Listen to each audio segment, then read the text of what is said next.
Hebrews 12:29, for our God is an all-consuming fire.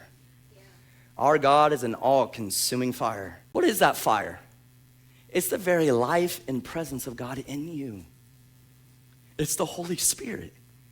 He's an all-consuming fire. The Zoe, the God kind of life, when it fills you, it comes in and it's fire that burns everything else out. But just as Paul told Timothy, you must stir up that fire. You must keep that fire ablaze. In other words, you must feed on the fire, the things that make that fire burn, and cut out everything that's looking to extinguish that fire. And when you fan that flame and you stir up that flame by what you're meditating on, getting in his presence, prayer, you will see that that fire will take over your life and will consume you and flood out from your life. The Holy Spirit, the very Spirit of the living God, the same Spirit that raised Jesus from the dead, lives on the inside of you, and it's not about a timid and quiet religion. It's about living with passion and intently to be an effective witness. The person that is living awakened and on fire cannot remain silent. Could not remain silent. But rather you live boldly.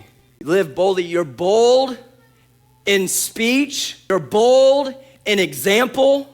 You're bold in action. You're bold in faith, and you're bold as a witness. Do you understand that you are in an encounter of God that is walking this earth today, that someone is waiting on? You're a testimony that is being delivered to someone else so they can have a testimony. You're a move of God that someone even needs today. You may be the only Jesus that someone sees today. You are a walking, living encounter of God. We were created to make substance. You're a person of substance. You're a person that lives by faith and act by faith. You've been created to make substance, to live with substance, to carry out substance. That's why you've been created. And you're to be an example of Jesus. And when you create substance, what do they see? They see the substance of him. You're called to be an encounter of God that someone is waiting on. I want you to understand this.